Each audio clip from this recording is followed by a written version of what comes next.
So I want to mention a couple of things. First off, in last week's folder, there's nothing currently. Oh, whoops, wrong folder. I meant to click on the microscope image captures. There's currently nothing in this folder, so all of the pictures that you took last week and the last few that we took here didn't get uploaded.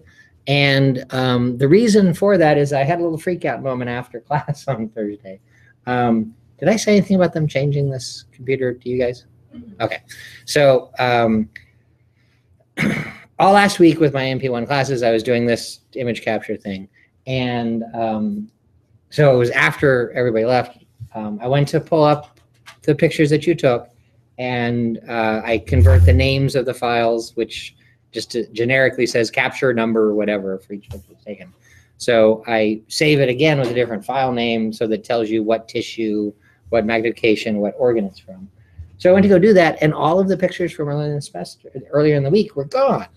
And I realized the reason for that was that Wednesday night, when I was teaching AMP2, one of my colleagues got an IT person in here to swap the computer out, because the computer that was put in here at the beginning of the semester, a nice new fancy computer, was supposed to go in a faculty office, and IT just didn't get the memo on where the computers are supposed to go. So she had him pull the computer out of here and put in kind of an older computer. It's actually not as old as the one that was in here that got replaced, but nonetheless, the hard drive went with it. So I was freaking out Thursday because I thought I'd lost all the pictures from all of my other AP1 classes. And this was, 4:30 in the afternoon, and IT's not here at 4:30 in the afternoon. Other than the guy on the help desk who's not that helpful in that kind of suggestion. I mean, he could help great with, connectivity issues or something like that, but he doesn't know what happened to that computer.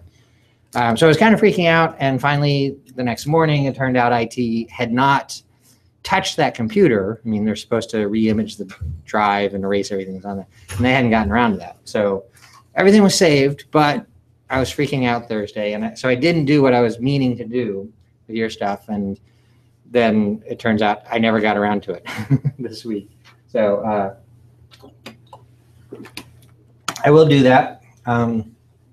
I should have some time tomorrow to go through and do that. Oh, that's a good idea, yeah. So they will be up there in plenty of time for you to look at over the weekend, and be prepared to take the microscope practical. If you go in here, I don't know, say on Saturday, and it's empty like this, please let me know. And I will respond first off by saying, make sure that it's not your computer. So if you've been to this page before and you come back again later on, your computer might say, well, it was empty last time, so it's probably still empty this time. But you just force your browser to refresh the page. And if it still says empty, then that's my fault. So let me know if that's a problem. And I have the files on a cloud that I can access from home, and I'll get them up if I forget to do it tomorrow. But so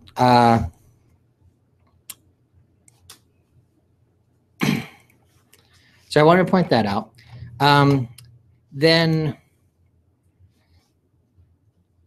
the week 5 material, basically what today is on the integumentary system. We're actually not doing the integumentary system stuff. We're going to start the skeleton.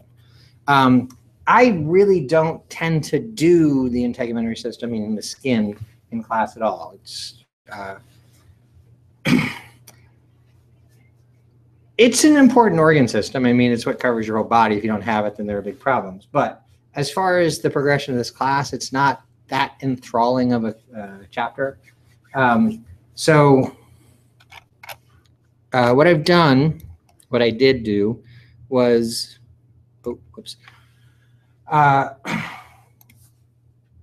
like I'm doing right now, I'm recording, capturing what's on here. I did the same thing with my Tuesday class, which is my traditional lecture lab style class. So I went ahead and captured that, and I've put that in here. This is the folder where the presentations would be, and I don't have the presentations ready. So you can go to this. It basically says all the same stuff that I would in the presentation. When I have the presentations done, which I plan to do over this long weekend, I'll take this video out and put those presentations in. But this is just a video capturing the screen as I was doing lecture that day from the exact same Prezi presentation that I'll be using for the stuff that I'll post. But I don't go into talking about hairs and nails in here, just in the interest of time, but I will have a section that goes into that when I post the presentations. But there's that there.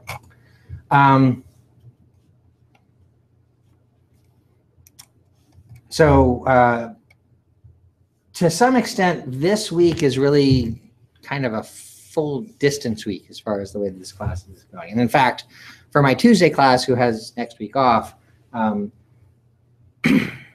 instead of having dates up here for the integumentary system chapter, it says fully online to let them know that they're doing it all like it's a distance course. There's no lab that goes with the skin stuff.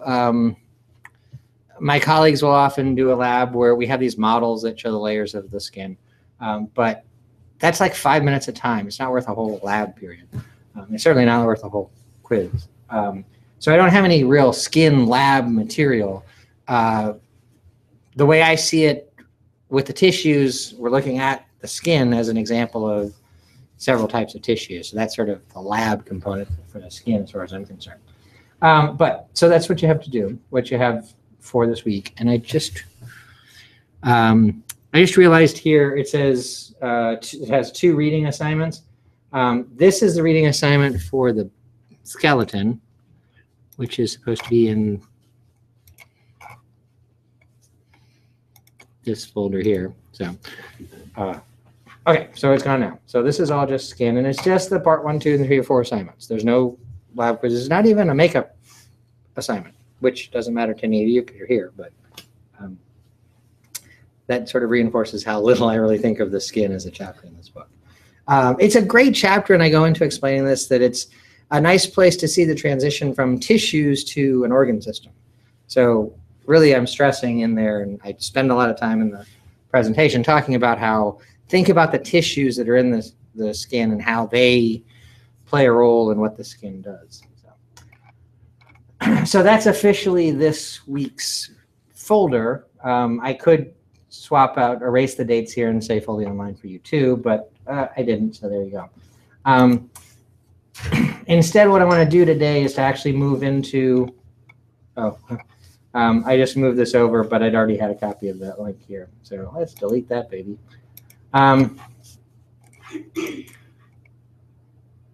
So we will be starting to look at the skeleton. As far as the chapter is concerned, it's like any other chapter. It does have a makeup assignment, which doesn't apply to you today, but that makeup assignment will be linked to attendance next week. So, but you don't want to miss the next week. It's a fun one. Whatever. Anyways, there is a lab quiz, which turns out you can go ahead and do this week. I think its due date is actually 2 weeks from now. But what that quiz is about is really about what I'm going to be covering today, whatever. And I'll explain what axial skeleton means in a little bit. But so there's that. So on to what I want to deal with.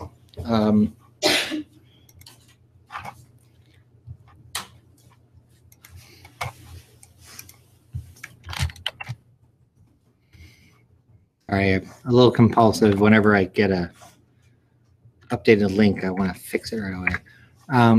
Okay, so I want to talk a little bit about the chapter arrangement in the book. We're now starting Unit 2. I mean, really, the skin is the first chapter in Unit 2, and we're going on to bone. But the other units are kind of cohesive. So Unit 1, sort of the foundational stuff, molecules, cells, and tissues. Unit 3 is about the nervous system, the endocrine system. Unit 4 is about the cardiovascular system. Unit 5 is about the systems that take nutrients in from the outside world and get rid of wastes, that sort of thing. And then 6 is reproduction. This unit, support and movement, is just a hard unit in any A&P book to really make cohesive. The skeleton and the musculature, that does kind of make sense. They're connected, so to speak, and it's the basis of movement. But then wedging the skin in there too, and it's not the most cohesive unit, but it's what we have to work with. For A&P1, however, this unit has the most sort of lab-oriented material in it also. So you'll notice actually after the skin, there's a bone tissue and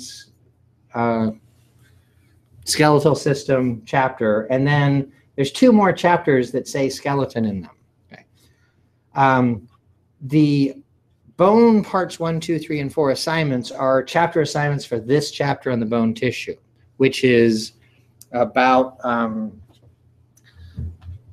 how bones, or what bones are structurally, what they are as organs, and then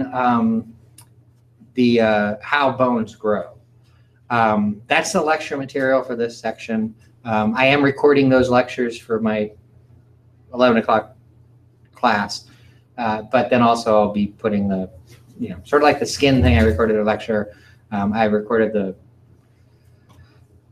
beginning of the bone lecture today, and then next Thursday when I have them again in lecture, I'll do the second half of the bone stuff. But I'll also put the presentations up, for the hybrid version of getting the content out there for you. But that's what the lecture material is about. These 2 chapters are about the bones by name, where they're located in the skeleton, the more lab-oriented component of what we're talking about. And what I'm focusing on for my other A&P1 classes is really the appendicular skeleton.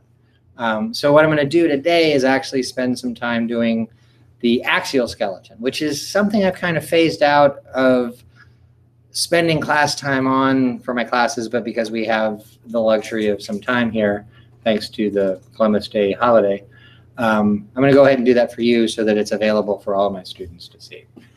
I don't know how well it's going to actually translate to recording because I'm going to be drawing some stuff up on the board, but it's better than nothing, I suppose. Now, these 2 chapters are called the axial skeleton and the appendicular skeleton. And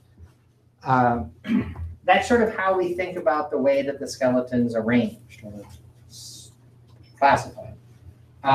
The axial skeleton would be the parts of the skeleton that are in the body axis, meaning the trunk area and the head. So it's the skull, the vertebral column, and the rib cage, or bony thorax, as it's often mentioned.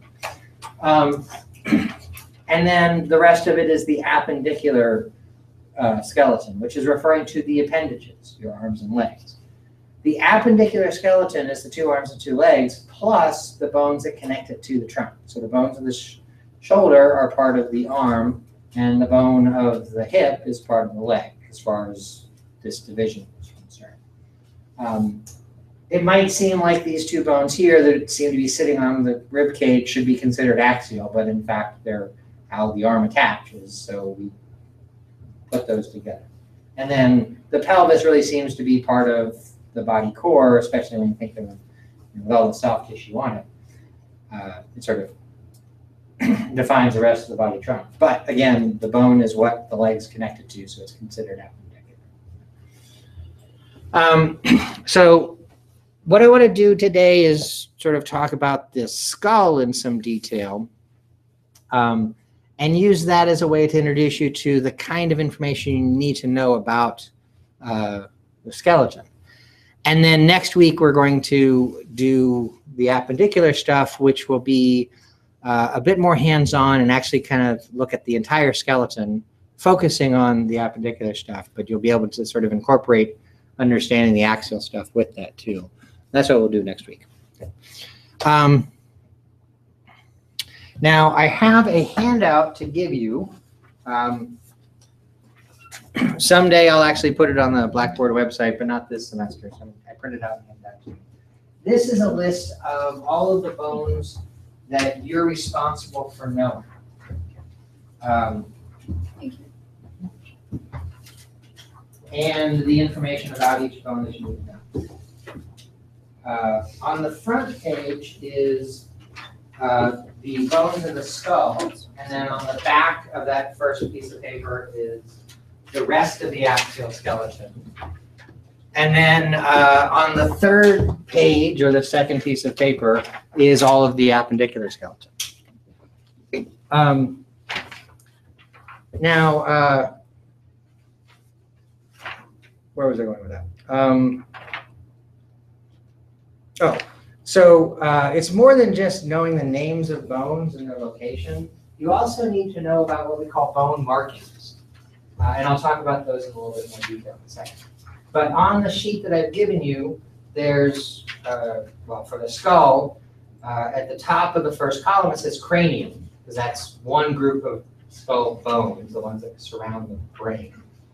And then you have the specific bones by name: parietal, frontal, occipital, temporal, sphenoid, and ethmoid. And I'm going to spend some time talking about these bones in some detail today. And then we have the facial bones, which is the rest of the skull, which obviously are the bones that make up your face. Now, there are some bones that are cranial, but also part of the face, and they're just in the cranial list. Okay? And the most obvious example of that is the frontal bone, which is your forehead, and certainly that's part of your face. But it's in the list for cranial because it's part of what covers the brain, so it's not repeated on the facial bones list there. But under each bone, there is the names of things that you need to know what they are, structures on the bones. Okay? So before I start talking about the skull in particular, I want to explain what bone markings are about. And I think that's actually explained in the bone tissue chapter, if I remember correctly.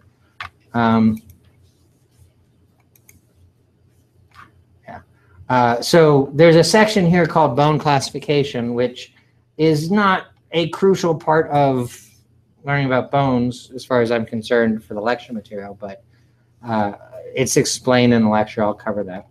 And then, oh, shoot, it's not this section here. I thought it was right after that. Yeah. Then it talks about the structure of bones. And in the chapter here, it includes an explanation of what bone markings are. Now, bone markings are the bumps and holes and particular features that you see on any given bone. They're basically fall into three kind of categories, which are just rough categories. But you have bumps, you have holes, and you have, I guess articulations is the best word, and I'm using that word because it's in that paragraph there. Articulation just means joint. And so where two bones come together, there's a very specific shape so that they can do their job. Let me grab a couple of bones.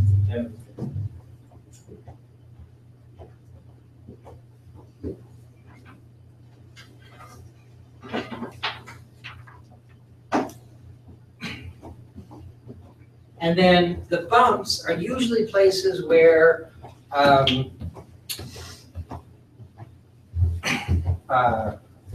muscles attach.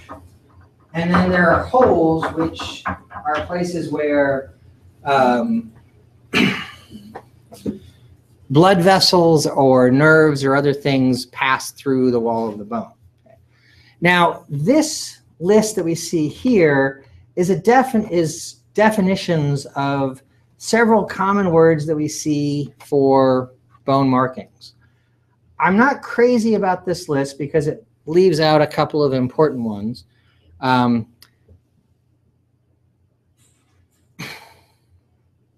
And so I'm actually going to give you a separate sort of link to a different list of bone markings. And that's already present. Better be, oh shoot. Where would that be? I put it in one of my classes folders. There it is. So let me just copy it over to you.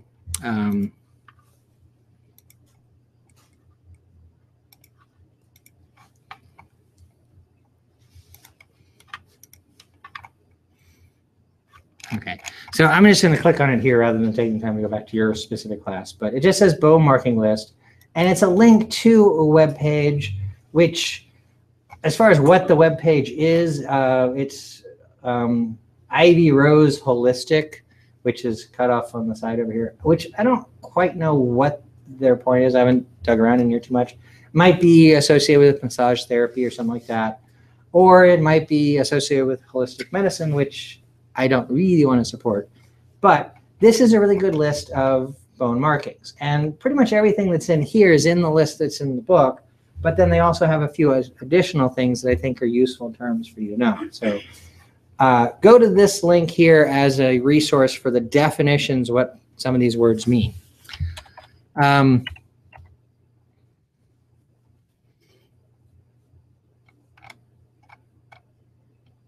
that's right. It's in alphabetical order. So I'm used to it being in sort of an order of what's most important, and the ones that I want to start with introducing you to, bless you, are the T words down here. So I want to talk about a trochanter and a tuberosity. If you read what the descriptions of these things are, which are never very helpful, large blunt bump, large rounded or oblong projection, those could be describing the exact same thing. Don't worry about what the words really mean. Just think about how the definition here tells you whether it's a bump, a hole, or part of a joint. So like tuberosity here says large rounded projection, which sounds like it should be a pretty big thing. There is a feature, a bone marking on the humerus, which is your upper arm bone, called the deltoid tuberosity. And it's this bump right here. Okay? And if you're sitting there going, oh my God, I can't see anything, what's he pointing at? That's because you can't really see it. It's not that big, but it's called a tuberosity.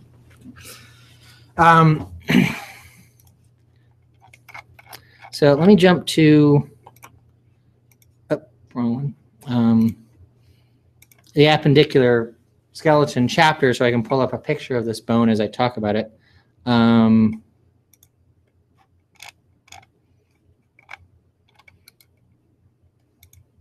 Okay, so this is the humerus, and the deltoid tuberosity is on the lateral surface of the bone. Okay, so this is an anterior view and a posterior view of the bone. So this is anterior, this is posterior. And if you're going, wait a second, why is that not the same as the picture? That's because this is a left humerus and the picture is of a right humerus. But this is the anterior view. This is the posterior view. That's what the two pictures are showing you. So there's this little bump here on the side, which is really kind of hard to see, especially as I have in the anterior view. It kind of brings that point home. And it's a bump. The point of that bump is that it's what a thing called the deltoid muscle attaches to. Does anybody know what the deltoid muscle is? Yeah, it's the muscle that goes over your shoulder. It's triangular in shape, which is why it's called the deltoid, based on the Greek letter delta. And so it has a fairly broad connection across the shoulder area, and it comes to a point here, and then there's a tendon that goes from the point of the sort of upside down triangle shape to the bone, and where that tendon attaches is the deltoid tuberosity. Okay. So what that tuberosity is for is when I lift my arm, it's because the muscle is attached there and it's pulling the bone that direction. Now, all bones start pretty much the same. I mean, there's a little variation because of where they are in the body, but in fetal development, bones are really just cartilage blanks, if you will. They're going to become bone, but other than their basic size and shape fitting into that part of the body, they don't have a lot of character to them. It's in the bone's development and use that it actually takes on its mature appearance. So the deltoid tuberosity is there because that muscle's attached, and every time the muscle pulls on the arm and lifts it that way, it puts a little bit of stress on that part of the bone. And over your entire life, it doesn't do a whole lot, but while your bone's forming, which is partly going to be fetal development, partly going to be postnatal development, the stress that's put on that arm when the bone's used will stimulate cells right there to start to grow and make that part of the bone a little bit thicker so that it can handle the stress of that particular muscle pulling on it. Or the very rounded shape of the head of the humerus, where it fits into the shoulder joint, has that shape because it can move all around. It's nice, smooth, ball sort of shape to fit into a ball and socket joint. And it develops that smooth surface because of how it moves in the joint. Okay? So all of the bone markings that we see are actually the result of those bones being used in their particular way. Now, everybody's body basically develops the same way, and so everybody's bones are pretty much the same. They might be shorter, they might be thicker, they might be, well, that's about it. There might be different sizes and shapes, but the bone markings are all going to be the same because everybody uses their bones the same way. When there's a very drastic difference between somebody's bone and the norm, it's because they have some sort of developmental disorder and the bone's not being used. If somebody's born with a muscle disorder and they can't move their legs, then their legs are not going to develop into what we would expect. So to illustrate the idea of the articulation side of that, so the deltoid tuberosity is a good example of muscles pulling on bones. I want to move to the femur and tibia, where they come together at the knee joint. Okay. Now I could demonstrate this with the elbow just the same, but I think the femur tibia makes a better point of it. So whether it's the humerus at the elbow or the femur at the knee, both of them have a curve to them that sort of mirrors the direction that the joint moves. Okay? The elbow is specifically called a hinge joint, and it really does look like a hinge on a door. The knee is not exactly a hinge, but it kind of works the same way. So let me just put these side by side. There's this little kind of curly scroll work on the end of the humerus of the elbow joint, which the lower arm has a bone that wraps around that, and so the humerus kind of moves inside that, just like that hinge up there on the door. And there's a little pin that's bringing two round things together so that they'll rotate relative to each other. That's why it's called a hinge. At the knee, there's a similar thing going on. It's just not quite structurally a hinge. But we can see a curved kind of thing here, and as the knee bends, it's really kind of sliding on that curved shape there. And then this is the tibia, which is the shin bone.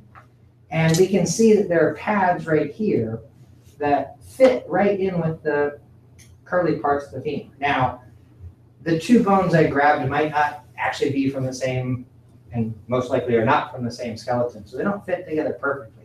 But you can still sort of see there's a little ridge here in the middle of the tibia that fits in between the two pieces here on the femur. And when the femur bends, okay, the sort of curly part sort of slides along the pads here. Okay. Now, one thing I'm leaving out of this demonstration is a soft tissue around the knee. Okay. So you would not have bone-on-bone action like that, which would be very painful. And a lot of people have bone pain because the fibrocartilage pad called the meniscus has broken down. And when the two bones hit each other, that can be very painful. But under normal circumstances, there would be some lubricating and cushioning tissues in there so that when it bends, it's a lot easier. But you can really see, just holding these two bones next to each other, how they fit together so perfectly to be able to do that. Right? So that's the idea of articulation. Now, the things that are holes, and the best example of that comes from the skull, are really where there's some soft tissue structure, usually a blood vessel or a nerve, that the bone grew around. And so there's a hole there because the bone developed after whatever it's going through the hole. And let's see. There we go. So you can see that. So the most obvious example of that is, come on there, this big hole in the bottom of the skull. Okay. Now that's not for a blood vessel or a nerve, that's for the spinal cord. But that is an example of a hole.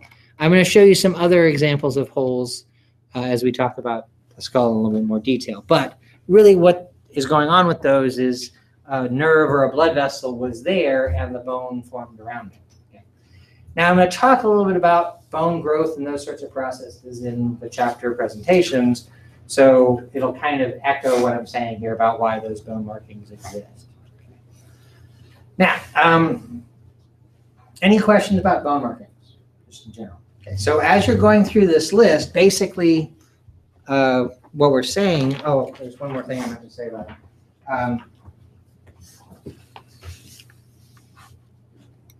And I mentioned the tuberosity. I also want to say something about trochanter.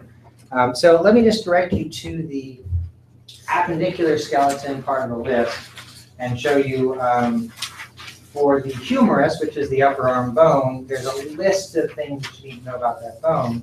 And in there is the deltoid tuberosity. So that's one of the features of that bone you need to know. Now, the way that this last page is set up, we have the arm bones in one column and the leg bones in the other column. And they line up together on purpose. So, for instance, the humerus and the femur are the same bone, essentially, for the limbs. Whether it's in the upper arm here or in the upper leg here, they both basically do the same thing, which we can see because they both have socket-like heads that are going to fit into a ball and socket joint, and they can move all sorts of different ways. And they both have scroll-like endings for the elbow or knee joint to bend kind of like a hinge. Now, interestingly, if you think about it, the scroll-like ending of the two bones goes in opposite directions. Okay? On the humerus, it bends around or scrolls around to the anterior face, and on the femur, it scrolls around to the posterior face. But think about it, that's the way those bones work. Okay? Anatomical position, if I move my elbow like this, I'm going anteriorly. If I do the same with my knee, it's going posteriorly. So the knee joint is actually kind of backwards compared to the elbow, but it's the same kind of thing. Now, they're very obviously different bones because we end up using them differently. We put body weight on the femur, we don't put body weight on the humerus, so this bone is just going to grow longer and stronger to support body weight. I've always wondered, and I'm finally working on the experiment to do this, if a newborn's femur and humerus are actually pretty much the same length, and the femur just grows longer because of all of the weight put on. I hope your baby's not the experiment. Sorry? I hope your baby's not. Yeah, the whole reason that I got my wife pregnant was just so I could answer this anatomical question. No. I am actually going to look at that when he or she is born, but because I've always wanted to answer them. And maybe I'll take pictures and I'll have them in my class. But yeah, so I'm not positive if actually the femur is a little bit longer than the humerus in the fetal skeleton, but there's a very definite difference in length. And a lot of that probably comes from the stress of putting body weight on this bone, makes it grow bigger and stronger. And definitely the curve that you can see in the femur has to do with the way that body weight's distributed over the legs. Okay? Your toes stick out so that the base that you're standing on is a little wider than just your legs. And so the femurs have a little curve to them because you're actually canted a little bit forward over the center of gravity. That's the When you break your hip, do you just break the top of your femur? I suppose there's a lot of possibilities, but the most likely break is going to be in the neck portion here. So the ball part in the hip socket will not move as freely as the rest of the bone, and you break it too. And that a lot of that had to do with age, has to do with how bone density declines with age, and so it's easier to break at that point. But generally speaking, that's not supposed to happen because the next bone is actually attached here, and so this little neck part is supposed to be strong enough to bear weight. And so as somebody gets older and their bone density changes, it puts enough stress on this that it can break, especially if they fall. If you have impingements that Sorry? affect it too, if there's bone impingements that affects how it lays in the acetabulum and how it stresses. Yeah, and again, just as people use their bones, if they walk funny or whatever, then that might produce little bone spurs or something like that growing off that'll cause problems with how the hip joint is supposed to sit. And those kind of things can accumulate over age. So, what I wanted to point at, and going back to the list here, is the word trochanter, which if a tuberosity is a large bump, a trochanter is a really big bump. Okay? That's all that really means.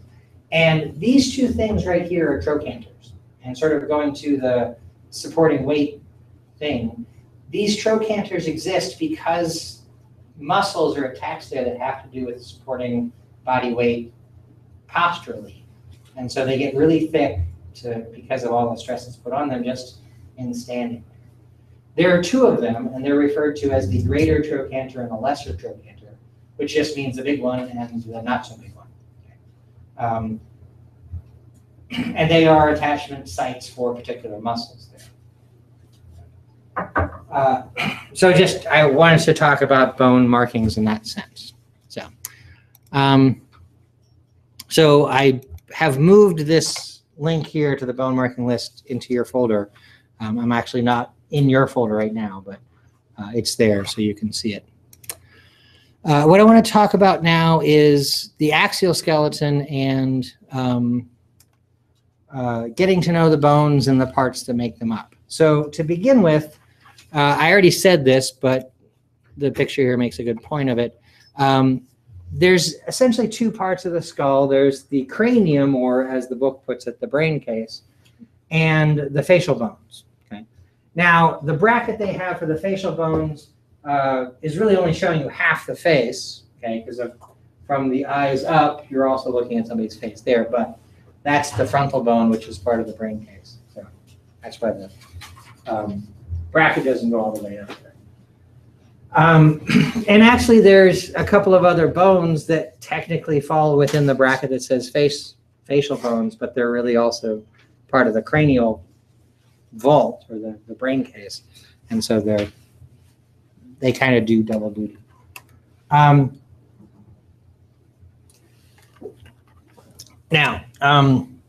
like I said, what I'm going to do today isn't something that I've usually done over the last few semesters as I'm sort of tightening up the way I present stuff.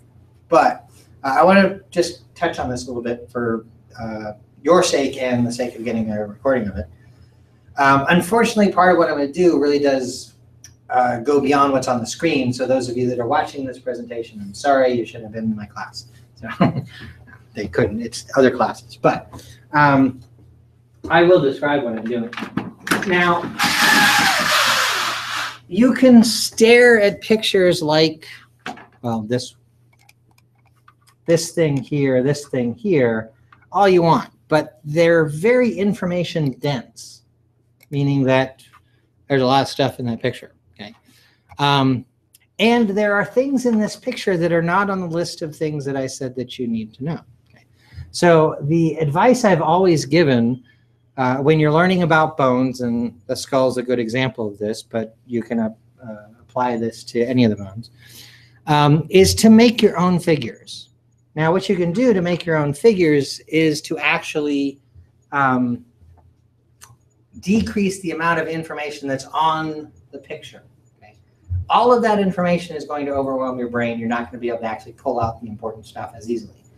So you could take something like this and make like 3 versions of it and just cut down on the amount of information in any one picture, and it'll be easier for you to look at and study and get useful information out of. Okay. Now, I'm going to use this particular view of the skull for the most part to give you an example of what I'm talking about. But I'm not going to use this particular picture here. I like the fact that the book has this other version. And I'm going to use this for a second. Now, oftentimes when I say to students, draw pictures of something, their immediate reaction is, oh my God, this isn't art class, what are you making me do? So 2 things for that. 1, no, this isn't an art class. I'm not judging you on your ability to draw anything. This is for you to have reference material to study from. And 2, you don't actually have to draw anything. Okay? You might not have such an elegant system as I have right now of projecting something up on a whiteboard, but if you print out this picture or something like that, you can just make a tracing of it like so. Oops, and it does help to actually follow lines.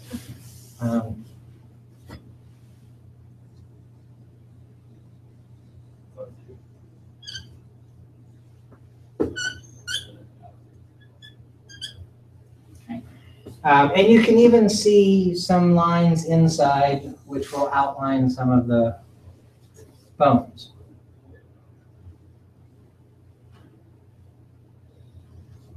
Like that.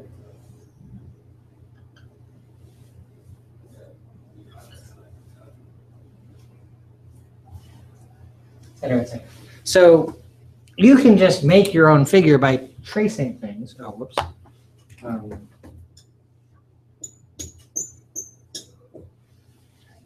And if I just remove the image on top of this now, we have a picture that we can work with.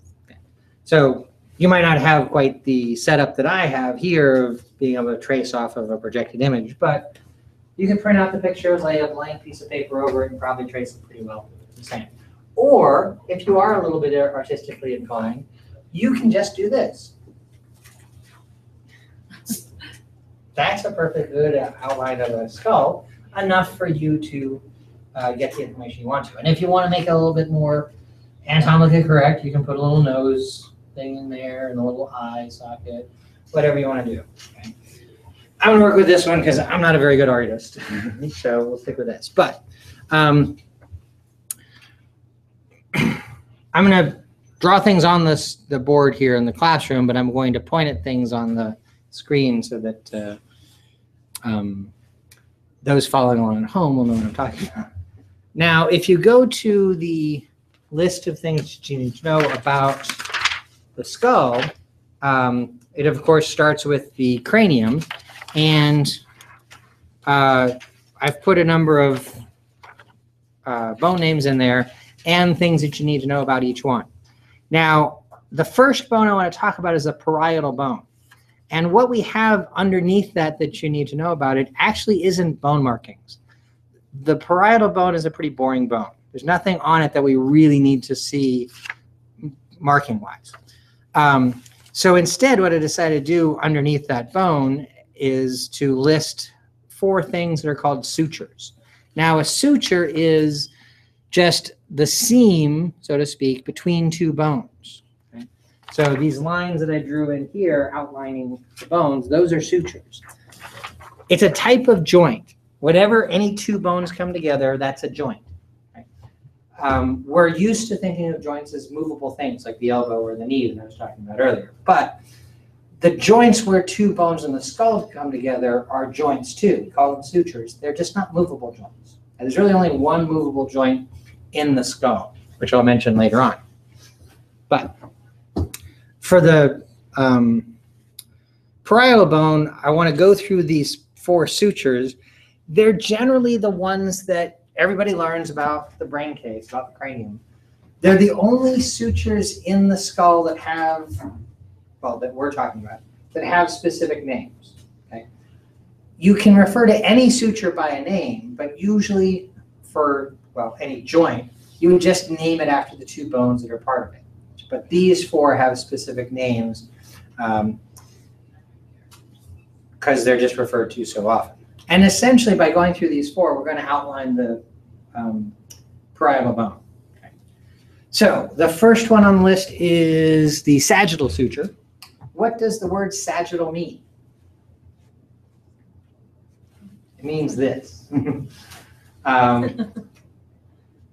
The sagittal section is when we cut through the body separating medial from lateral. Okay. Now, a mid-sagittal section is when you go right down midline and separate the entire right half from the entire left half of the body. Does anybody know where the word sagittal comes from? Does it look like any words you've seen elsewhere? Sagittarius, exactly. What is Sagittarius? It's a sign of the zodiac. And it's usually depicted as a horseman, but it's actually not what Sagittarius means. What is horseman doing? Coming up. You like on its behind. Oh, it depends on the picture I see. What do you think? It's not pointing a spear. He's got another pointy implement. And this is why he's called Sagittarius. He's an archer. The pointy thing is an arrow.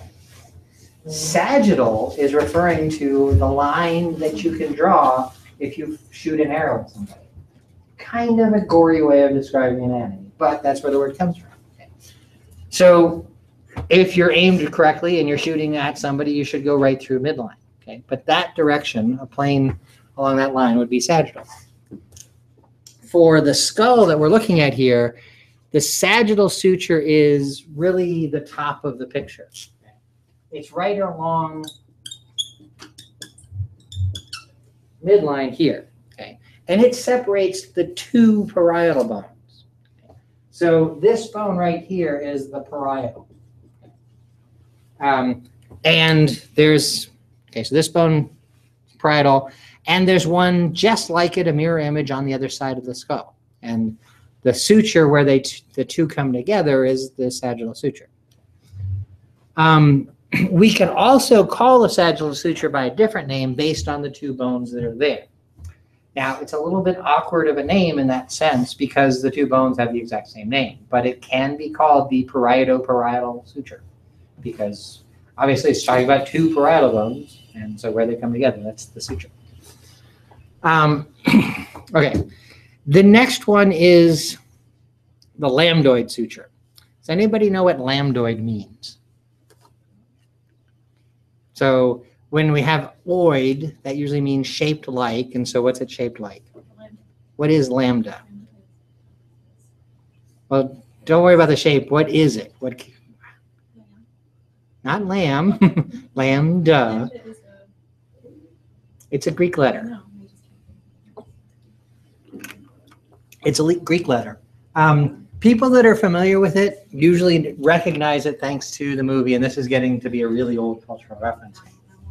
Revenge of the Nerds. Anybody seen that movie? If not, it's probably on Netflix. But it's your classic jocks, nerds kind of thing. But the nerds join a fraternity or create a fraternity on their campus, which is the Tri-Lambdas. And so the little patch they have on their Greek sweaters is 3 upside down V's or 3 triangles without bases, however you want to describe it. That's what lambda is. It's an upside down V shape. Now, it separates the parietal from the occipital bone, which is the bone across the back of the skull. And so as we're looking at this, the line that we see between the two is the lambdoid suture. Now, as we're looking at it here, it does not look at all like an upside down V, but that's because we're only looking half of it. Okay. So if we're looking at the skull from this side, we see a line here. There's one just like it on the other side, which ends up making an upside down V. Right. And that's why it's called the lambdoid suture. The lambdoid suture technically ends right here, So we can see the edge of the parietal bone continuing on, but where we see this line coming down that separates the occipital bone from another bone over here, that's the end of the lambdoid suture. Okay. So the next one that we have is the squamosal suture. What does that word mean? Not square, that's the obvious misconception. Because they both start with SQUA. But what does squamous actually mean? You can tell me what a squamous cell is. They're in lots of places besides the skin. How do we recognize a squamous cell when we look at it on a microscope? It's flat. It's flat. That's what squamous means, flat. It's the word that we get the word scale from, like a fish scale. Okay? That's what it means. So the squamosal suture is a suture that's right next to a very flat part of the skull, okay? Which happens to be the side over here. Okay? Over here. So this is the squamosal suture, and it separates the parietal bone from the temporal bone. Okay, your temple is basically where your temporal bone is, especially the flat part of it that is the squamous region. Okay? And I'll talk about the squamous region a little bit more in a sec. But so that line that's separating the temporal from parietal bones, squamosal suture. Okay. Now, the squamosal suture actually ends right about here. I forgot to trace this. But there's a little bone right here, which we're not going to talk about right now. And so where that line starts right there, that's the end of the squamosal suture. And then the next suture we're going to talk about doesn't start till we get to the other side of that little gap there. Okay. And that next one is the coronal suture. What does corona mean? Mexican beer, right? No. It means crown. Okay. Now the circle that you just drew is the corona of the sun, which is the crown-like extension of rays of the sun coming out. Especially if you see an eclipse and all you see is the corona of the sun sort of coming past the moon when you see the eclipse. Not the kind of eclipse we just had, the other kind of eclipse. But it means crown. So when you're talking about the crown of the head, what are you talking about? Not there, here, where my dad's hairline is. Okay, poor guy. So the coronal suture is just this one that goes over the crown of the head, and it separates the parietal bone from the frontal bone. So those are the four sutures, and it lays out where the parietal bone is, and it lays out the other three major cranial bones. Now there are two more cranial bones that are not such a big part of this picture, but actually since I traced this, when I do this on my like really rough drawing like I have on the other side over there, I don't ever put anything in to suggest this little bit right here, okay? But this is actually, this little bit right here is actually part of the sphenoid bone, which is another one of the bones on the list of the cranial bones, which, since I'm talking about it, I'm pointing it out there. There is a name for that little bit of suture that separates the sphenoid from the parietal bone, but it's not on the list of what we have. It is, in fact, in the book, but so if we go to this picture, there we go. They're outlining where the sphenoid and the temporal bones come together right there, that circle. And so it has a name. I'm not saying that name out loud because that's my way of saying that I'm not going to ask you about it, but the book does include it. It's not on the list of things that you need to know for the skeleton, so I'll just not say it because it's not part of what we're talking about. But and then the other one is just plain not visible in what I've drawn here, but there's a sixth bone of the cranial case called the ethmoid bone. No. It actually, they point to it here, but the way I've drawn the picture on the board, I don't have it outlined. So we're not going to deal with that right now, but that's another one. Now, I want to talk a little bit about the other bones and the features, bone markings that we see of them. Okay. So the next bone in the list is frontal. I've already pointed out where that is. And the only thing about that that you need to know is what's called the supraorbital foramen. Okay. Now, you might not know this, but it is on the list of bone markings that I showed you earlier. Foramen means hole. Okay. So this is a hole, and the rest of the name tells you where it is. So who can tell me where it is? Yeah. Supra, as in superior, and orbital, referring to the eye socket. So it's above the eye. Now, it's not shown in this picture. There's enough on this picture, they just didn't put it in.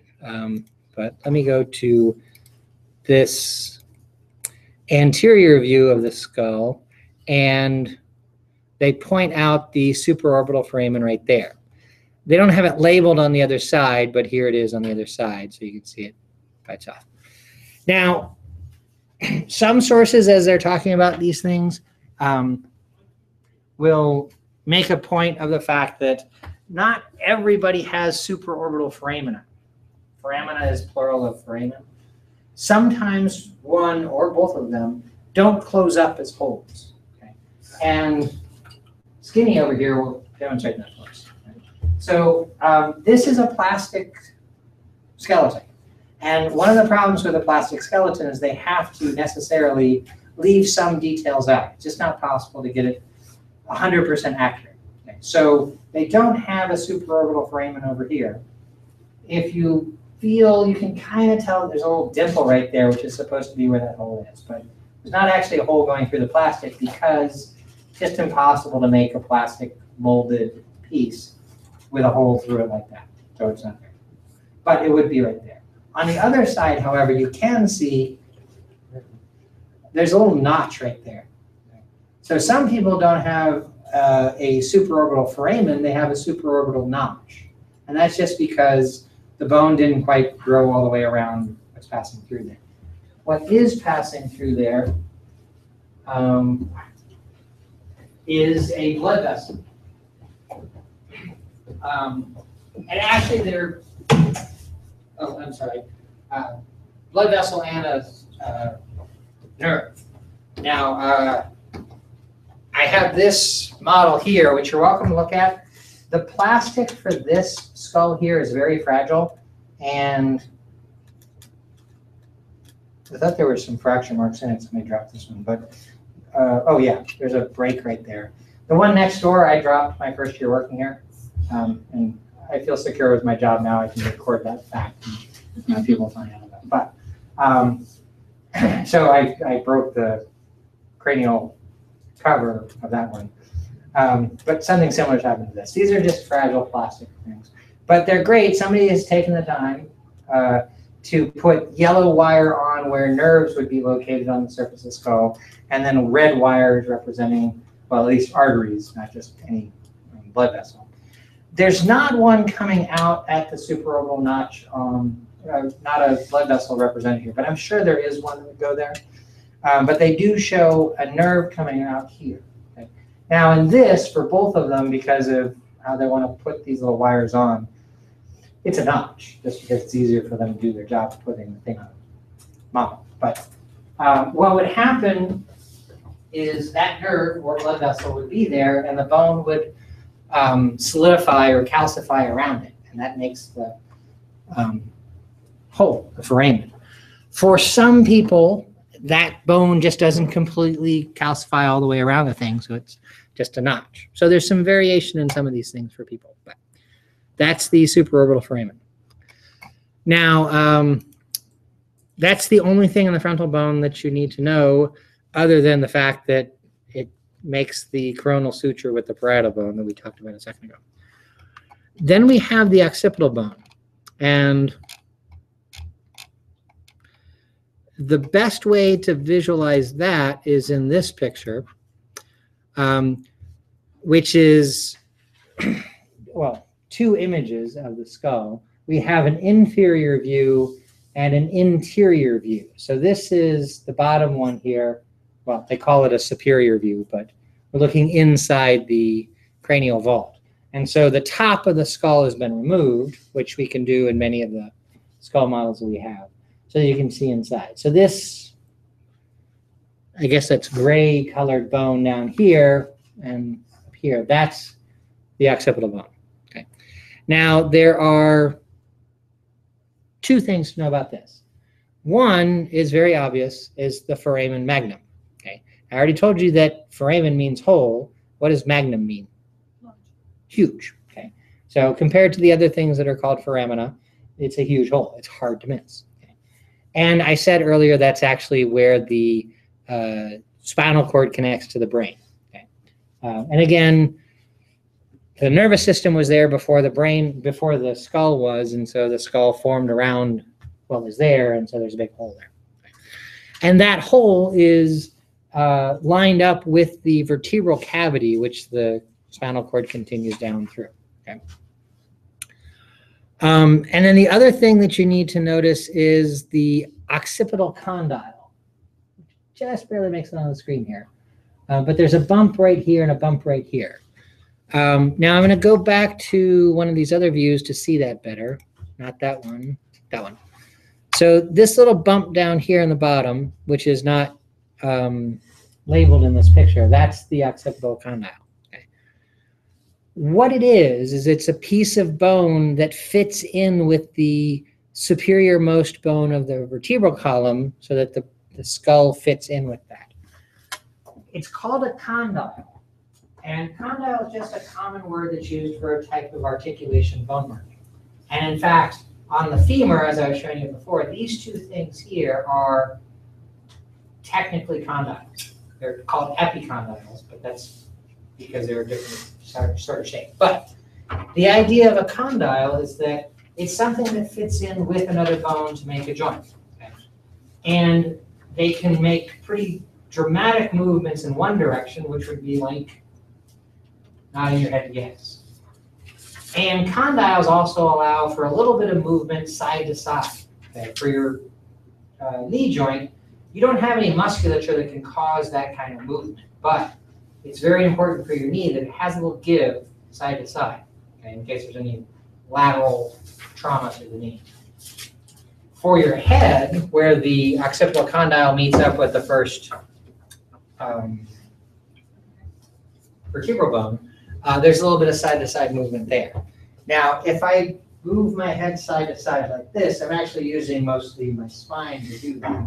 But if I can isolate my spine a little bit, I can actually make a little bit of side-to-side movement with my head. And that's happening at those condyles there. Okay. So those are the two things for the occipital bone that you need to know. Now, there's usually more things mentioned for the occipital bone, but the list I gave you is just the foramen magnum and the occipital condyle. So like down here at the bottom are a couple of other things that are pointed out. Again, I'm not going to verbally say those because they're not on the list of things that you need to know, but there are other things there. And I ought to add those to the list because they are actually important for a muscle attachment, but not this semester. So, okay. Then we get to the temporal bone. And you'll notice if you compare what it says under the temporal bone to what it says under all the other bones we just talked about, it's a much more complicated bone. Okay. And that's because the temporal bone has different regions. So if we look at the lateral view here, this purplish, mauve, whatever color, this is the temporal bone here. Okay. I already told you that it has a flat part called, which is where the word squamous comes from, and that's what we call the squamous region. Okay. The squamous region has one feature that we actually want to think about, and that's actually kind of surprising because flat basically means featureless. Okay, sort of. But what it is where the squamous region stops being flat, there's this little flare of bone that sticks out, which connects the temporal bone to the cheekbone, the zygomatic bone. And that piece of bone is called the zygomatic process. It makes up part of the zygomatic arch. So the zygomatic arch is where this piece of bone connects to this piece of bone right here. Okay, so the zygomatic arch spans two bones. The temporal bone portion of the zygomatic arch is called the zygomatic process. The other bone that makes up part of the zygomatic arch is called the zygomatic bone.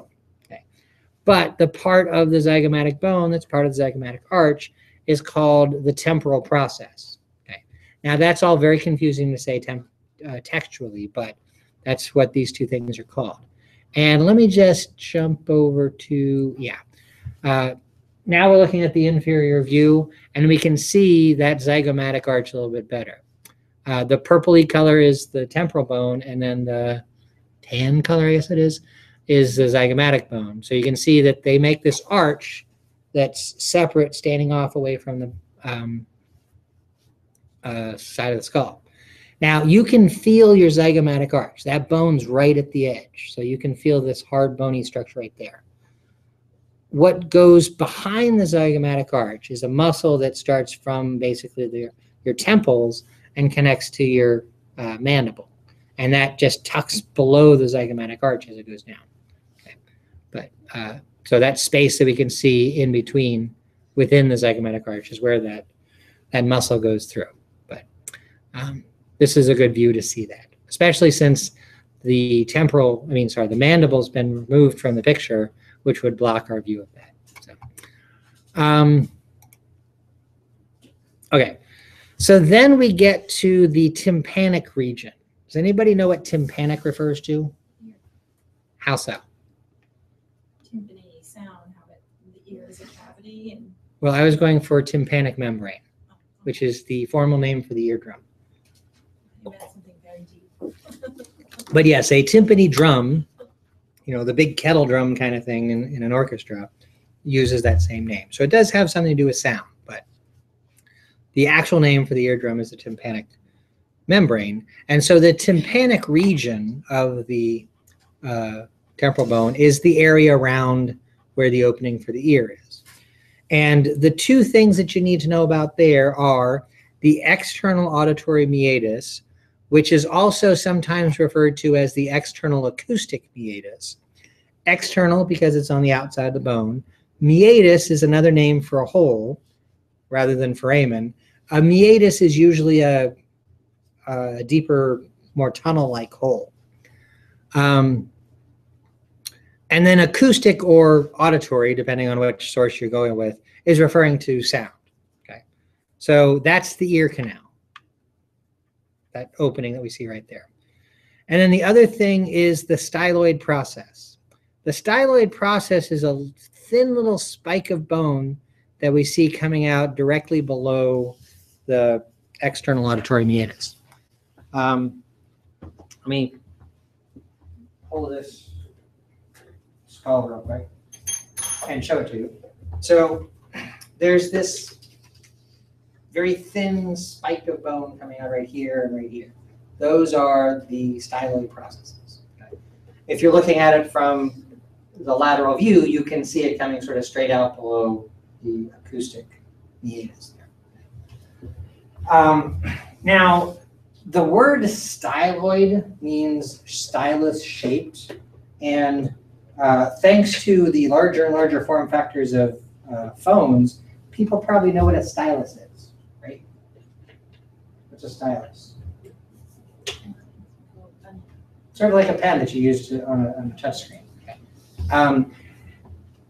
Before that common usage of the word stylus was available to me as a teacher, I had to go with what stylus really means, which is spear. Okay? So styloid means spear-shaped, technically. But we do have styluses in common usage. So we can just say it's stylus-shaped. It's a long, thin, pointy thing. So that's the tympanic region. Then we have the mastoid region.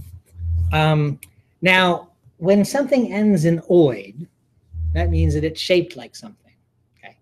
So to know what that thing is shaped like, you have to know what the rest of the word means. Does anybody know what the root mast refers to? It just has nothing to do with a ship. I know. It has to do with your breasts. Right, like a mastectomy is Yeah. removal of breast tissue. So mastoid means breast-shaped, okay? The first in several things that proves that anatomists are really just 12-year-old boys at heart. Okay? So the mastoid region is this part of the skull here, which kind of looks vaguely breast-shaped, I suppose. I don't really see it, but again, 12-year-old boy mentality, I'm sure. Your mastoid region, you can feel really easily. It's a very bony protuberance right behind your external ear. Okay, so you can feel that really easily. Mine sticks out a lot. Sorry? Mine sticks out a lot. Well, then you just have a very well-developed mastoid process. Can you shift that over like? No, actually, I can't. Yeah, it's the projector doesn't. Yeah, so I mean, I can move that all I want, but the edge of the screen is the edge of the screen. I mean, the edge of the projector. Yeah, the projector's just a little screwed up and it's not quite projecting the right thing. I blame that on the new computer. So, but actually, I think the old computer did it too. It's actually the projector that's the problem. So this thing right here is called the mastoid process, and this is the mastoid region where we find that. Okay. And then the other thing in the mastoid process is not in this picture. The other thing in the mastoid region, not in this picture, is the stylomastoid foramen. And I have that here mostly because the name tells you what it is. And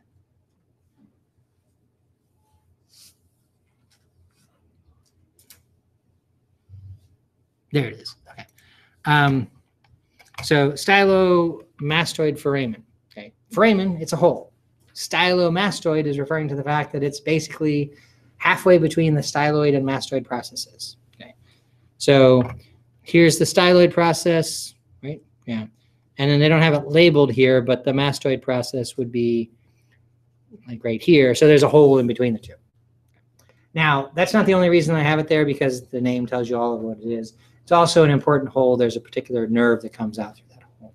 But so I'm sort of setting you up for something that's going to come up when we're talking about the nervous system and nerves and stuff like that later on. But You don't want to tell us now. well, it's just there's a nerve that comes out of that, and we haven't started studying the nerves yet. So hold your horses. Okay, so that's the mastoid region, and then we have the petrous region. What does petrous mean? What does it sound like? One good way of figuring out what words mean is take the ending off. So OUS is an ending. What's the rest of that word mean? What does it sound like? What does it remind you of? PETR. Oh, really, people? What did you say? Interesting way to go. That's not what we want, though. But I was hoping somebody would say Peter. Okay. No. PETR. You put an E in there and it's Peter. Come I on. didn't get a body part. It's not me. I asked you what word is it related. What? I was gonna say patricians, Patricius? like something related to science, not a Oh, I'm not even quite sure what that is. Now, if you wanted to go a little bit more scientific, we could have gone with petrified. Okay, but Peter, the name, and petrified, the root petter here, mean the same thing. What does petrified refer to? Harden. Harden. It's turned into rock. Right, something that's turned into rock. Now, okay, I'm skating on kind of dangerous ice here, but what's probably the best known person in any cultural reference named Peter? Anybody? Saint Peter? Right. Anybody know their Bible? And this is not at all supposed to be some sort of religion thing, but the point I'm making is actually in the Bible. Do you know the famous quote that has to do with Peter and why he's sort of the first pope, basically? On this rock, I'll build my church. Anybody heard that quote? So Peter is called Peter in the Bible because the word means rock. And it goes to this quote, which is contested as to whether it can actually be said to have been said historically, but that's the whole idea. So it's really the Catholic Church saying, here's why we've got a pope, okay? Because Jesus said Peter's a rock. The word means rock. And if you want to be more scientific about it, petrified, but there you go. I try to connect to things that are non-science so you can see how this relates to your life sometimes. Okay, so the petrous region is just a part of the skull that looks kind of rocky. Okay? And in fact, the bottom of the skull here is, if you look at a real skull, it kind of has a moonscape, rocky appearance to it. Okay? And then in here, there are two things I want to point out that we can see from this view, which are the jugular foramen and the carotid canal. So it's cutting off the word a little bit here, but this label here is the jugular foramen. And it's pointing to a hole right there. What does jugular refer to? Not jugular. Well, there is a jugular nerve, but more importantly, jugular vein, yes. So there's this big hole where the vein drains blood out of your brain. Okay. And so it's right there. It's actually right in the suture between the occipital and temporal bones there at the petrous region. So there's a little gap in the suture there that the jugular vein goes through. And then the other thing, here we go. I can show you this label here. So it says entrance to carotid canal. So that hole right there. So this hole right next to it is the jugular foramen on this side. And the carotid canal is right next to it there. Now it says entrance to because a canal is basically a little tunnel. Okay. So on the exterior surface, that's where you see the carotid entry point. Now, does anybody know what the carotid is? Yeah, so jugular is a vein, carotid is an artery. So I just told you that jugular is draining blood out of the brain, that carotid's bringing blood into it. And so it's not unusual to see those two holes side by side because blood vessels that are going to and from something usually travel next to each other. Now, if I go down to the internal view here,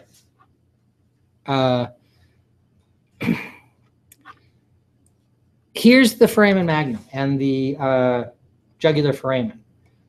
The opening to the carotid canal is actually way up here.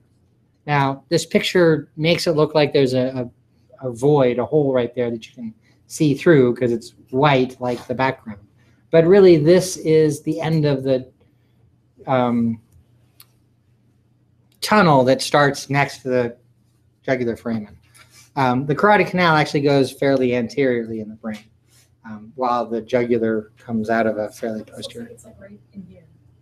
What? The way, like this level. Exactly. So, well, if you go up a little bit, sort of at the level of the orbit, that's the base of the skull. Okay. This right here is the top of the orbit. So,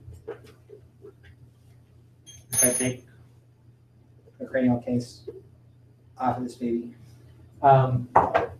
So what I just pointed at there with the cursor is this area right here, which is really the roof of the orbit. And so, yeah, if we go back down to where the carotid is, it's kind of even with where the eye is right up there. But that's where the carotid's coming out, right? Yeah, they don't have it in this thing. But I think it's right about there. It's coming out. Okay. So the other thing that I want to show you from the petrous region is only seen on the interior surface. So I said the petrous region is sort of the rocky landscape looking part on the bottom of the skull. And I'm pretty sure that's where the name comes from, but it's well, no, it's not. The book right here confirms my other way of saying it. There's a thing called the petrous ridge. So if we look internally here, there's a thing that looks like a cliff face right there, like a rock face.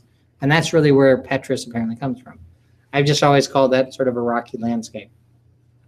for the sake of tying the name to what we see there. But really, it's called a Petrus region because of how it looks on this side. But there's a hole right in the middle of the Petrus ridge, which is the internal auditory meatus, which you can see the word meatus over here, and it's pointing at that. On the other side, it's this hole right here. And actually, they say acoustic. Acoustic and auditory both refer to sound. It's the auditory system. Personally, because I have a little academic baggage to haul around about this, I think it's completely incorrect to call it the internal acoustic meatus, because acoustic really is talking about sound waves, and sound waves are entering through the ear canal. So external acoustic meatus makes sense in that regard. But what happens within the temporal bone, within that petrous ridge, is the inner ear converts sound waves to the electrical signals of the nervous tissue communication. And so by the time the information is leaving the inner ear through that internal meatus, it's entirely an electrical signal. Acoustic is not an appropriate way to describe it. Okay. And again, that's kind of my own academic baggage.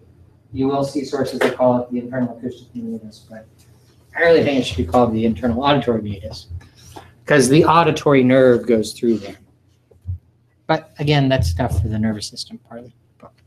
Okay, but that's the other thing in there. Okay, so I wanted to spend a little bit of time talking about those bones in particular, just to kind of orient you to how to look at these pictures and get information out of the material.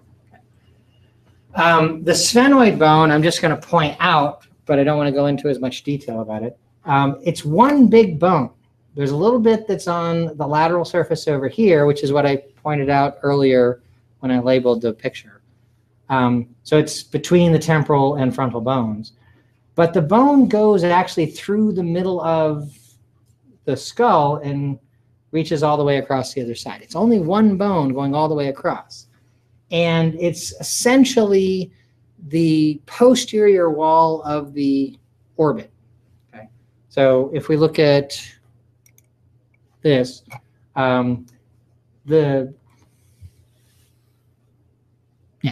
this tannish color thing here and here, this is the sphenoid bone. Okay, it's the posterior wall of the orbit. The other cranial bone, which the fact that it's called a cranial bone is really throwing it a bone. It has very little to do with the cranial space. Okay, so it's sort of like, well, all of the important bones are cranial bones, so we'll call you a cranial bone too, but really it's a facial bone. And that's the ethmoid bone. The ethmoid bone makes up most of the nasal cavity structure. It has a piece of bone that goes straight down midline, which makes up part of the bony septum, the wall separating right and left nasal cavities. And then there are some other structures that have to do with nasal function, respiratory function. And when you breathe in through your nose, the sound that makes is actually because air is sort of moving through these little pieces of bone that are covered with the membrane. Like air moving through a turbine, so it makes some noise there. So that's really what the ethmoid bone's all about.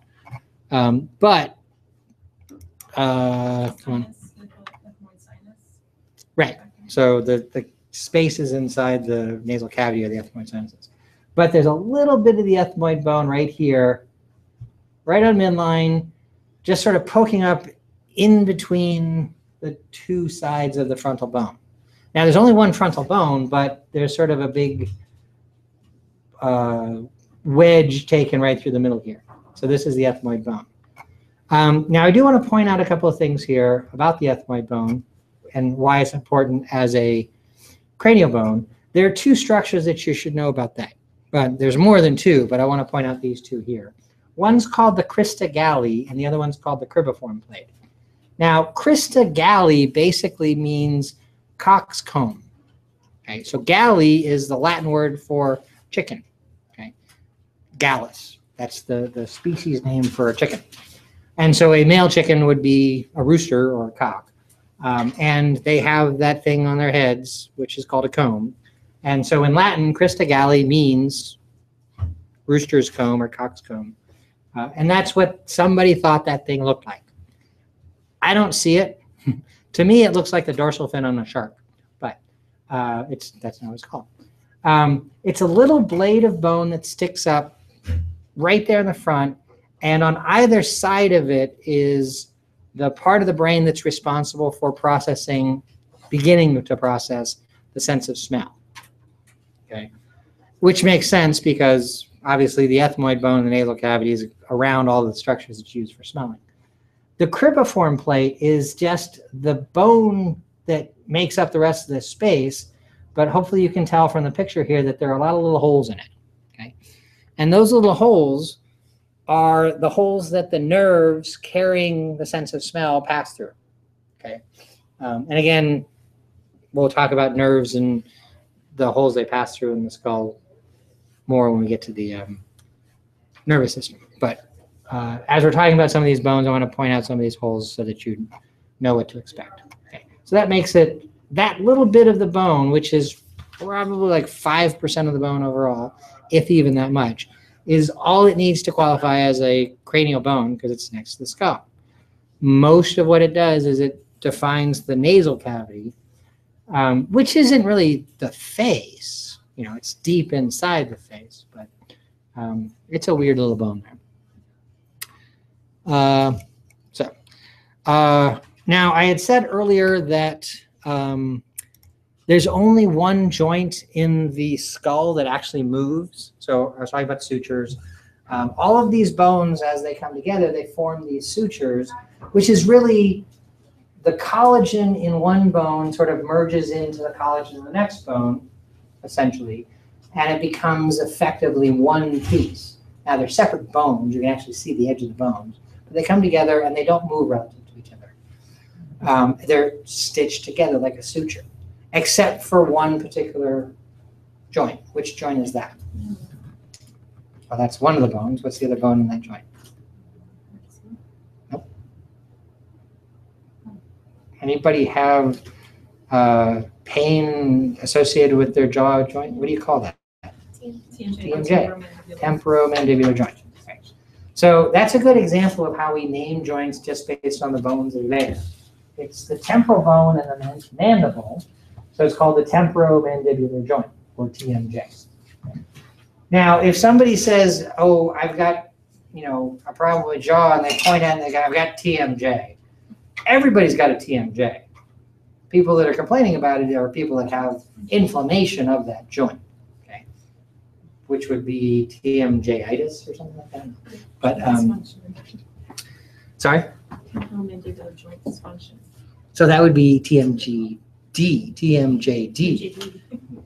Anyways, so yes, everybody has a temporomandibular joint, and it's where this little bit of the mandible comes up and fits into a socket-like opening in the temporal bone so that it can work.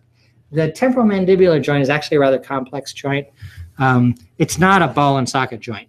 So I use the word socket there just in a general sense, but it's essentially a hinge so that you can open and close your mouth, but it also allows for a lot of other movements, which we'll talk about when we get to joints after the practical. So, okay.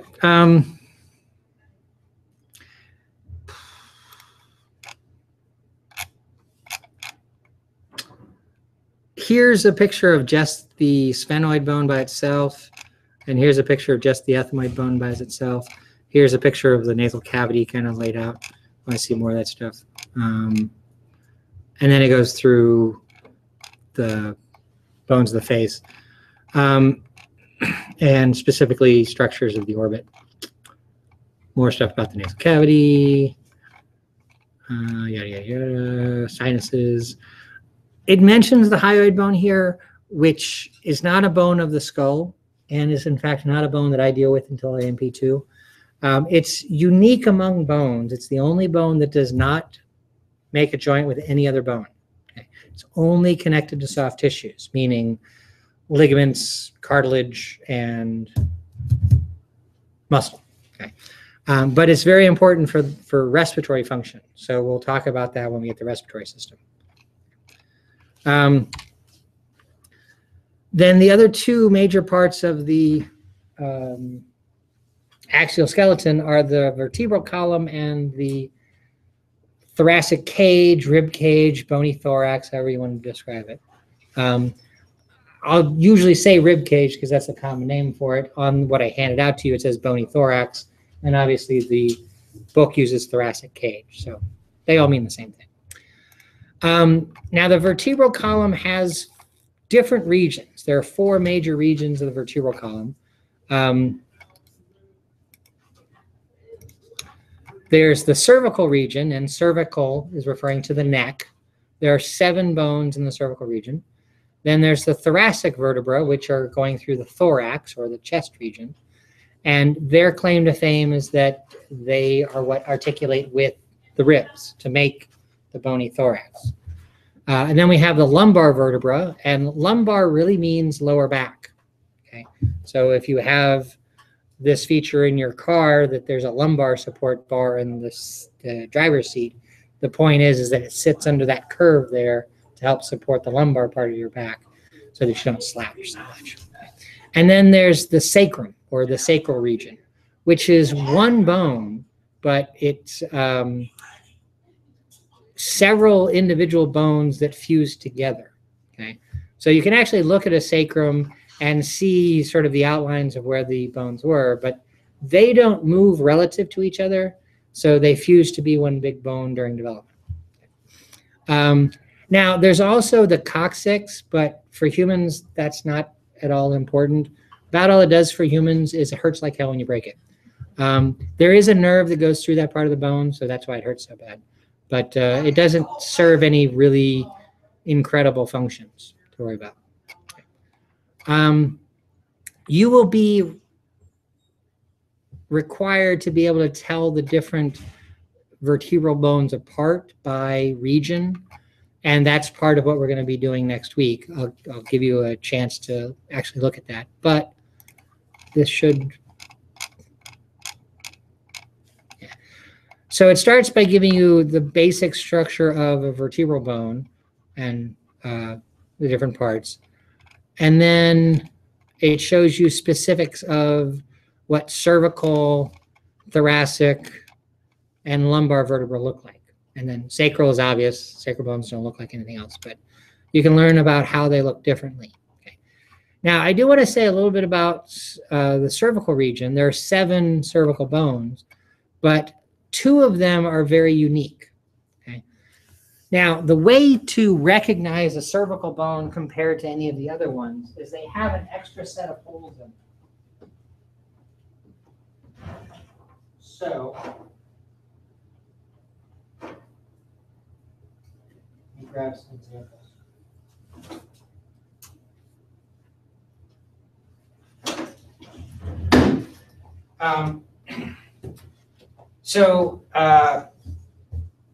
I have my fingers pinching around the body part of the bone here, but there's a hole on either side of that.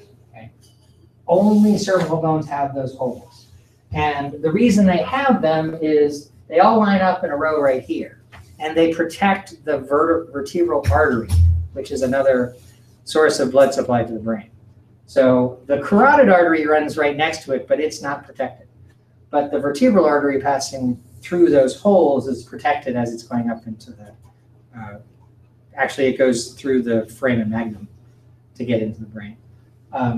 So cervical bones have those extra holes on either side, which is what that artery passes through. When you go from the 7th cervical bone to the 1st thoracic bone, suddenly the holes just disappear. So I believe this is the 7th cervical bone. Okay. I described it as a nice big bony process on it, but definitely has those 2 bones, those 2 holes in it. So this is definitely a cervical bone. But if it didn't have those 2 holes in it, you'd probably guess that it was a thoracic bone, just from its general shape. And that's the thing, at the transitions, the last of one region and the first of the next region are going to look kind of similar. Okay. Now, that might sound scary, but there's a couple things to say about that. One, the cervical thoracic juncture is very easy because these holes are very distinct. Okay. The next one just doesn't have this hole. So even if it seems to have that shape, you know this is cervical because of those holes. The other thing is, I'm not trying to trick you with any questions about this. So I'm going to give you a representative cervical or thoracic or lumbar bone. I'm not going to give you one that you're like, well, that could be the 12th thoracic or it could be the first lumbar. I'll give you something that's definitely in one region or another. Okay. I forgot to say this. When I was showing you this first bone, I was pinching the body. I was doing that because there's a hole through the body of this bone. That's artificial. This comes from what was once an articulated skeleton like that. And so that hole was where a metal rod went through to support the neck of the whole skeleton. We don't actually have that in our body. But for the model, they put that hole there. But really, the body should be intact. Now, I also want to talk about the first two bones of the cervical set. C1 and C2. Actually, let me zoom in on this. So we just name any of these bones by the initial for that region. So you got C1 through C7 for the cervical, T1 through T12 for thoracic, L1 through L5 for the lumbar. But C1 and C2 have special names of their own. Okay, there's atlas and axis. Okay, and I have those here to show you what it's talking about. Now, does anybody know what atlas means and where that word comes from? And if you haven't figured this out by now, it's not necessarily a scientific thing. Yeah. What do you? Yeah. Where does that come from? Mm-hmm. What kind of mythology? Greek mythology. What in Greek mythology is Atlas? Who is he? Who is he? What kind of? A god. He's actually not a god, and that's the point. He belongs to a group called the Titans. Now, I'm not supposing that there really are Greek gods and all that sort of thing, but history is written by the winners. Okay, so those characters that are called Greek gods are the winning side of what happened in the supernatural world for Greek mythology. And the Titans are the bad guys. Okay, there is a war between the gods and the Titans. So Zeus and Apollo and all those fought with the Titans, which is Atlas and I can't remember all the Titans' names, but the way that they win in the narrative of Greek mythology is the gods gave all the Titans jobs to do that kept them too busy to be able to fight the gods. And Atlas's job was to hold the world up on his shoulders. If you've ever seen the statue in front of 30 Rockefeller Plaza, or if you've ever watched the show 30 Rock, it's in the opening credits. It's that. It's a guy standing with the world on his shoulders. The Greek mindset was that Greece was, of course, the center of civilization. So they thought of it as sitting on top of the world. Okay, and Atlas supported the world on his shoulders. He was underneath the globe holding it up. Okay. Now, if some of that sounds a little strange, you're like, wait a second, the Greeks were really old. Why would they know that there's a globe? Okay. That whole Columbus flat earth crap, that's a fairy tale that you were told in school. Okay. The Greeks knew that the world was round.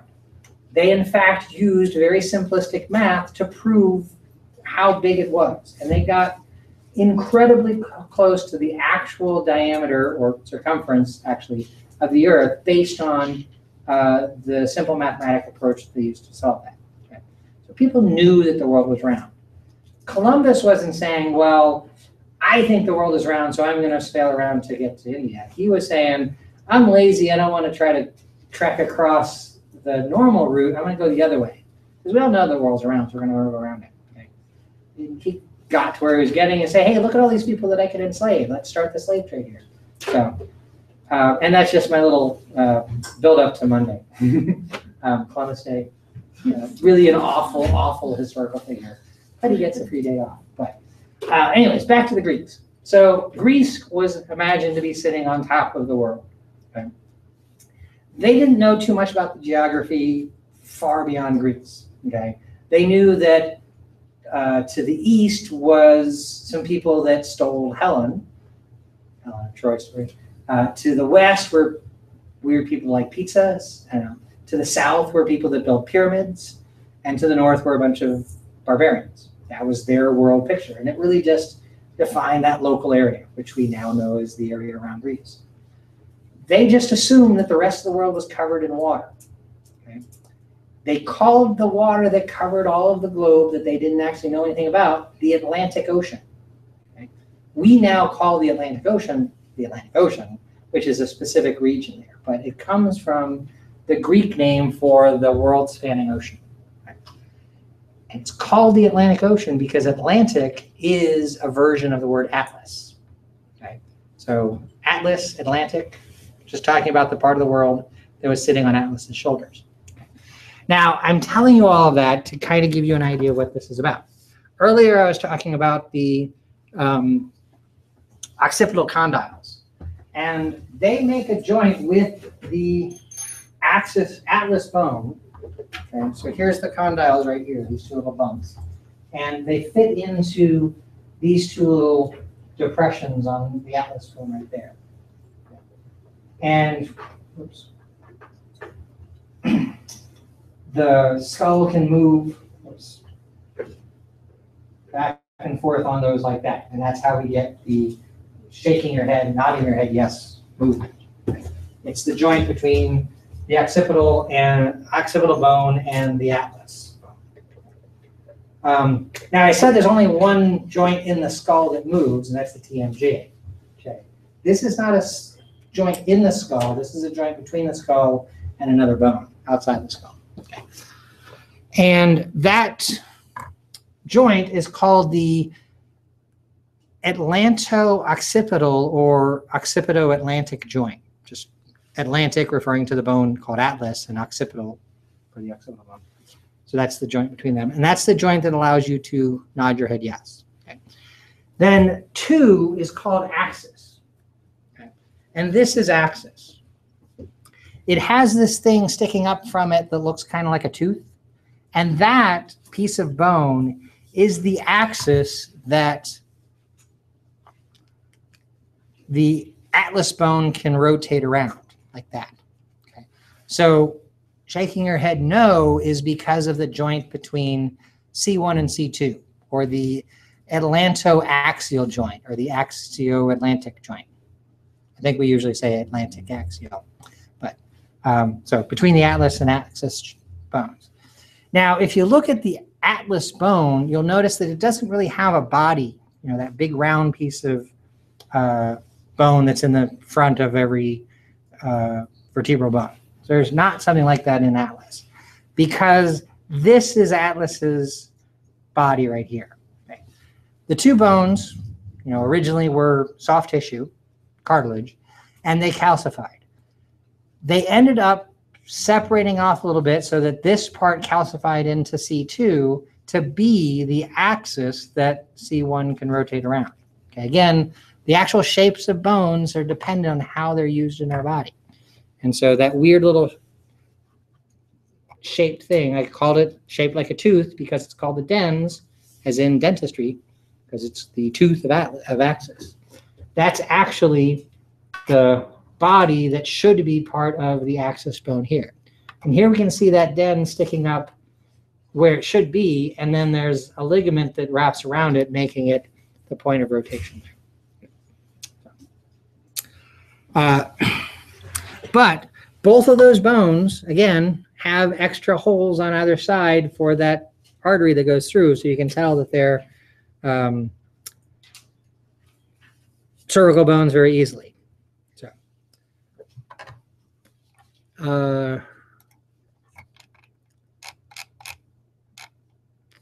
oh, that's right. In the book, they go into another section. The rib cage, bony thorax, whatever we're going to call it, thoracic cage. there's the sternum, there's the ribs, and they attach to the thoracic bones. Okay. Now, just one picture. Let me open that up. How many ribs are there? 13. Okay, you don't know the Peter story, but you go with the Genesis story about the ribs. How many ribs are there? And 2 floating? 24. Oh.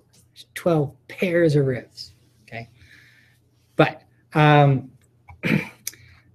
there are 2 numbers 11 and 12, left and right versions, that are floating. They're attached to the thoracic bone, but they don't attach to anything in the front.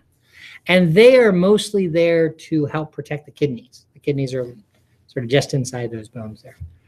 But then 10 through 1 all the way up, they wrap around and connect to the breastbone or the sternum, as we see here.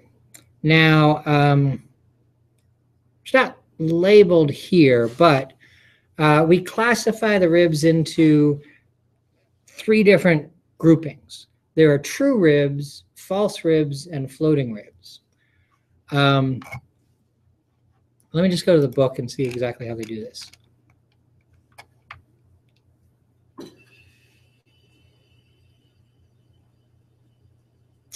Oh, good. I love this book.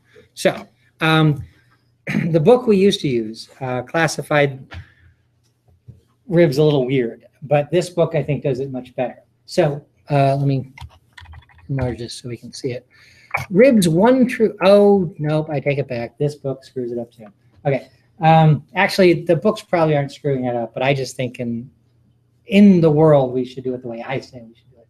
So ribs 1 through 7 are classified as true ribs, which means that they go directly to the sternum. Okay.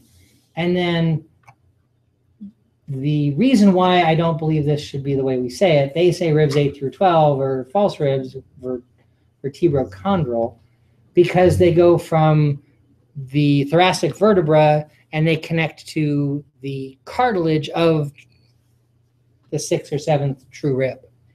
Now, 11 and 12 should not be classified that way because they do not come around and connect to the front. They're floating ribs. They're completely separate. So as I was reading this in the smaller typeface, I thought I saw this 8 through 10. I'm like, oh, great, they separated out there. But unfortunately, they do say 8 through 12 are false ribs. I would prefer that you just think of 11 and 12 as floating ribs because that's what they are. They're very different from any of the other ribs. 8 through 10 are kind of like 1 through 7, except in how they attach. But 11 and 12 don't attach. They're just completely unlike the other ones. And those are called floating ribs. Let me go back to the picture here.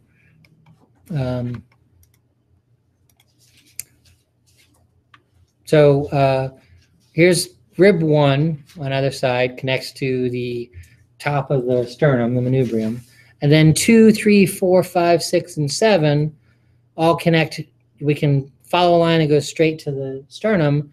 There is cartilage there. So the fact that the book calls the false ribs the vertebrochondral ribs is a little misleading because all of the ribs have a cartilage or chondral connection. The difference is that from 7, we can follow straight over and we get to the sternum. 8, 9, and 10, their cartilage merges into the cartilage of 7. And there's this little bridge here that sort of pulls 6 into that too. So 1 through 7 are true ribs because their cartilage goes right to the sternum. 8, 9, and 10 are false ribs because their cartilage ends in the cartilage of 7. And then 11 and 12 are floating ribs because they don't have cartilage. They don't connect to anything. And especially because the book calls false ribs vertebrochondral ribs is even better reason why we should not call 11 and 12 false ribs. So they don't have any cartilage connecting them to the sternum. Okay. I guess there's not a picture of, yeah. There's not a picture showing where the shape of the rib where it attaches to the vertebral body. Maybe it's in the vertebral column.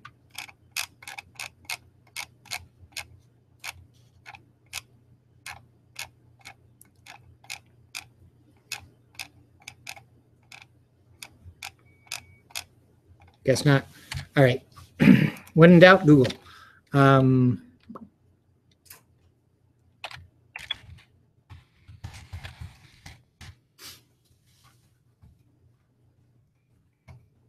That's a small one.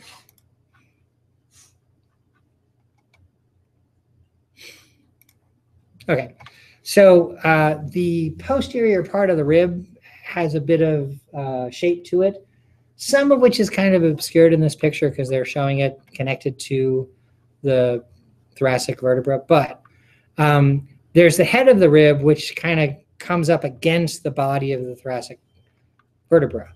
But the actual joint is between what's called the tubercle of the rib. We can't quite see it, but there's a little bump right there that's connected to this part of the thoracic bone. And that's where the actual joint between the two is.